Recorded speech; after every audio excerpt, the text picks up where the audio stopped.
Have you grown up a person who's experienced what seems like tragedy after tragedy, or shorten the stick after shorten the stick, like you just can't catch a break? Or maybe you just had a really tough life situation or life circumstances where you didn't get to be the kid or grow up being a kid because maybe you had to take on more adult responsibility than you're meant to. Or maybe you grew up having what you deemed or felt like was a harder life or experiences, and you looked around and saw other people having easier experiences than you, or what seemed like better experiences or less hard experiences than you. But on the other hand, have you grown up, having a pretty seamless life, pretty easygoing, pretty smooth sailing life, didn't really require more responsibility than you felt like you needed to. In fact, didn't really deal with responsibility at all as a kid, and you had parents or friends, loved ones around you that were supportive. You didn't really have a hard time in school. You were liked by other people. Your teachers liked you, maybe even vetted for you and had your back when it came to different activities. You got to play sports, and you're well liked on the teams and good at what you did. And you grew up and graduated and moved right into college and had, a good career opportunity. Or maybe you had a family member or a friend or a family member that put in a good word and helped you get a job. Or maybe you didn't have that, but when you applied for jobs, it was pretty easy for you to get them. You didn't really have any seemingly odds in getting a job and being able to provide for yourself. So when people complain about having a harder life or things never going their way, all you could think was you're just a victim, because you just can't really relate, because it just seems like it can't be that difficult because your life just hasn't been that difficult.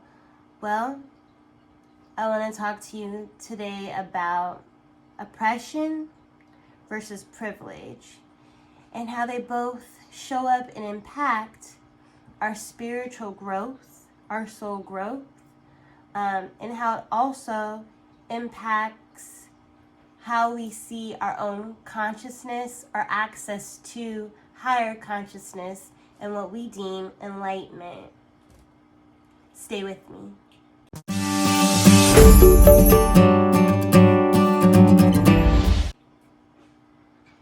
So, as a Black woman, like I've mentioned before, having been well studied in urban poverty policy, Africana studies, and obviously my own standpoints, my own life experiences as a Black American woman growing up within this generation, and being a descendant of slaves, but also a descendant of pioneers and activists and fighters and really strong ancestors.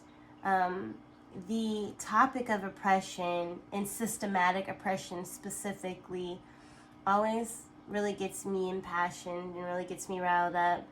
And it had me thinking and really struggling in my own soul growth, my own accesses of higher levels of consciousness. And as I have been on this journey of spiritual awakening through faith, I have found myself challenging and really questioning and asking my spirit team and God's source, why do Black people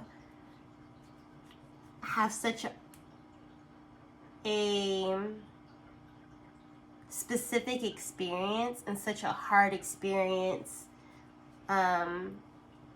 Like, why did we deserve systemic racism, to be like the butts of and the recipients on the recipients of systemic racism, right? Like, of course, everyone really who isn't white experiences effects and by-effects or byproducts of systemic racism, systemic oppression. But Black people are on the very far end of that, because to be white is the negation of Blackness.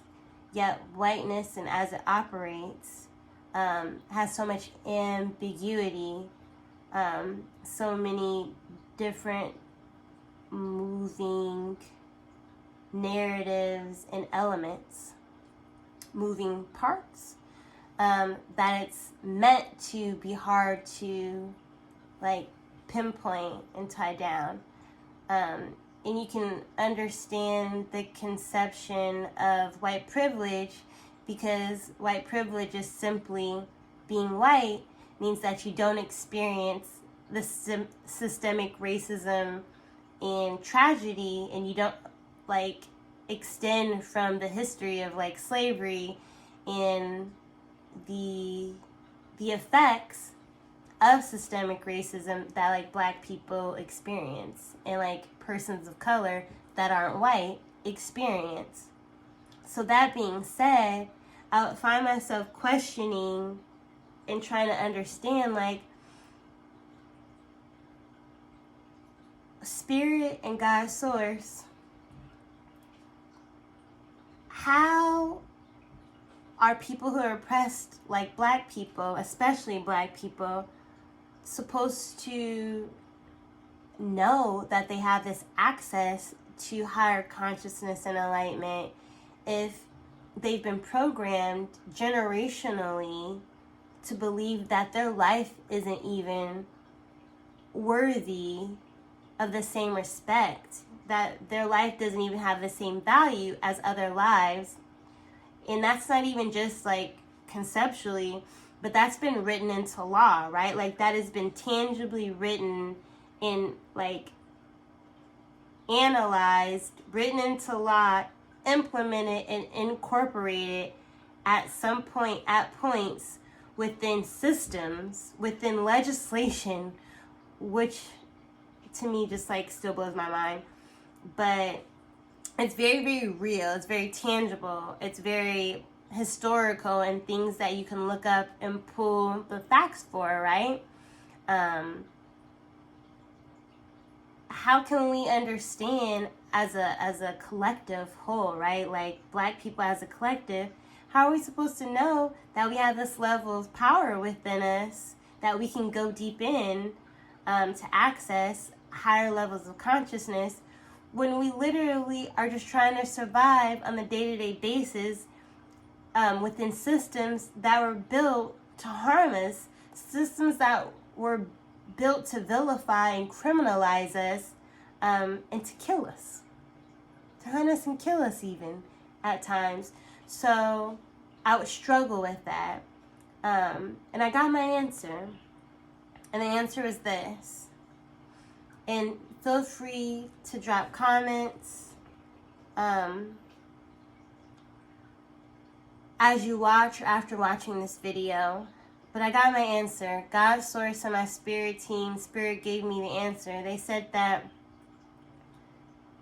oppression being part of the 3D human experience is meant to be a catalyst to those who experience it in the human form in going within and reaching for something deeper outside of the human experience, outside of the human body where they're experiencing this oppression, to rise above the oppression in their full soul power. Because each of us as humans is so much bigger than our human body. We are spirits, souls who are gifted with human bodies, but we really operate and resonate from a soul level, from above and around the body, at a God power level.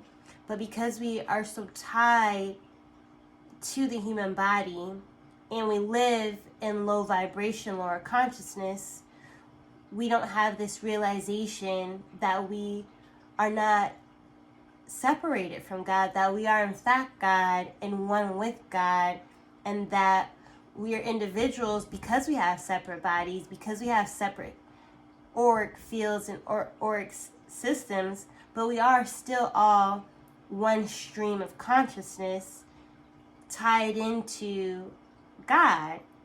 So oppression is meant to be a catalyst to help you find and seek, reach for, and gravitate to, hold on to your God power and utilize your God power to rise above and out of your oppression.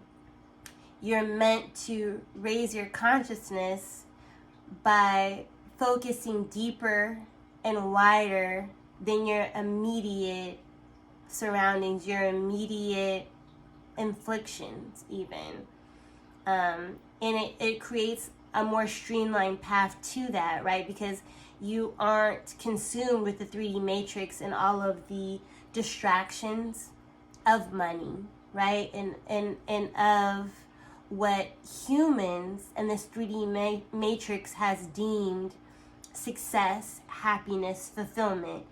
You are forced to figure out what fulfillment for your soul and personally really means for you early on, because you've never had the opportunity to experience the tangible benefits, again, of the 3D matrix. So they gave me that answer, but then still, right, the question still remains consciousness. What about consciousness? The fact of the matter is that as you dig deep inside and learn yourself and have to tap into your own personal power, your own God power to rise out of oppression, you by default begin to raise your consciousness, raise your energetic vibration, because you have to do that to thrive and do more than to survive. And we chose our incarnations, we chose our experiences, and we knew that the human experience was valuable in such that even in oppression, even in tragedy and trauma, your soul has the opportunity to grow and advance quicker and more. So that is the answer for how even with oppression and even in oppression, especially with an in oppression, we are able to evolve and grow and expand and raise consciousness at a soul level and find our God power and live in our God power at a soul level. So, but then I found myself thinking like, okay, well, what about privilege? Well, with privilege, kind of works the other way, right? It's in fact seemingly a gift in ways to be able to find the silver lining or the level of growth you can achieve while being oppressed or through oppression. So oppression in a way is a gift at a soul level, if you can see it that way, right? Because again, it's about karmic lessons, and karmic lessons are about being able to see the gift, see the ability for your soul to grow and to evolve so that you can elevate in consciousness and elevate to a higher realm and frequency, right? So privilege works the opposite way or a different way, in the sense that if you have a lot of privilege, or if you have what's deemed privilege, and you are consumed with the 3D matrix, and you experience what the society in 3D matrix deems as success and a good life, and all of these different material values, or these different possessions, these different values and experiences, that don't necessarily contribute or attribute to your soul growth, it could essentially take more tragedy or different experiences later down the line that you aren't already accustomed to, that you have to be able to thrive and rise to the occasion in, to be able to resolve the issue and learn the lessons, the karmic lessons, right? So whereas privilege is a gift to the 3D human experience, the 3D body, it is not a gift to the soul growth and the soul evolution. It is a requirement that you work even harder and you dig even deeper inside and actually have to intentionally take time outside of the privilege to heal and do soul work. Because everyone, of course, experiences adversity. Even people with privilege will deal with some type of adversity, even if it's not necessarily oppression, but they may even still deal with experiences of oppression, just not systemic oppression or systemic racism, right? So there's still going to be levels of tragedy and still things that come up and happen that will require you to go deep inside and to heal, and to be able to find, the soul growth opportunity or find the gift in that tragic or the hard experience. But because there are far or fewer in between, because you seemingly have that level of gifted privilege, it may take longer or more lifetimes for your soul to evolve and for you to be able to raise to the highest level of consciousness, where you're then able to reunite with your divine consciousness as pure love, pure light, and pure energy. So I challenge each and every one of you who watches this video, but I challenge each and every one of you to even interact or engage or bring this up with people or friends that you know, and talk to them about it and unpack it, right? Because again, privilege is seemingly a gift to the 3D matrix and the 3D experience, but it requires more work at a soul level for you to grow and evolve, and thus possibly more incarnations. But systemic racism and systemic oppression and having to work through that very early on, it requires you to do the soul work and the soul growth. It actually expedites and has the potential to accelerate that, so that you learn karmic lessons faster, or at a different level, and you're able to have less karmic cycles and rise to your divine power in a more accelerated way. So your oppression can be a gift to your soul growth, and even though your privilege may feel like a gift to your 3D experience.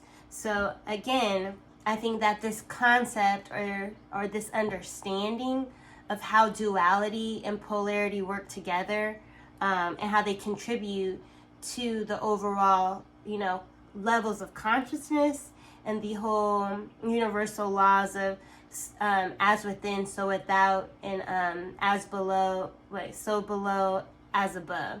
So just things for you to think about, and concepts for you to think about, possibly integrate, and really understand that no matter where you fall, whether you fall in the area relative to being systemically oppressed or dealing with systemic racism, or if you fall on the spectrum of being more privileged, or not being a victim of systemic oppression or systemic racism, there are gifts to both sides, as well as things that are harmful on both sides, but both offer the opportunity for soul growth and soul evolution based on the amount of work and healing you are committed to doing. So with that being said, I thank you for being with me, and I thank you for the comments again, any of your feedback or what you think about this topic in particular. If you like my content and like what I say, or any of this resonates with you, or even if it doesn't resonate but you still think it's interesting topics, I really appreciate likes and thumbs up.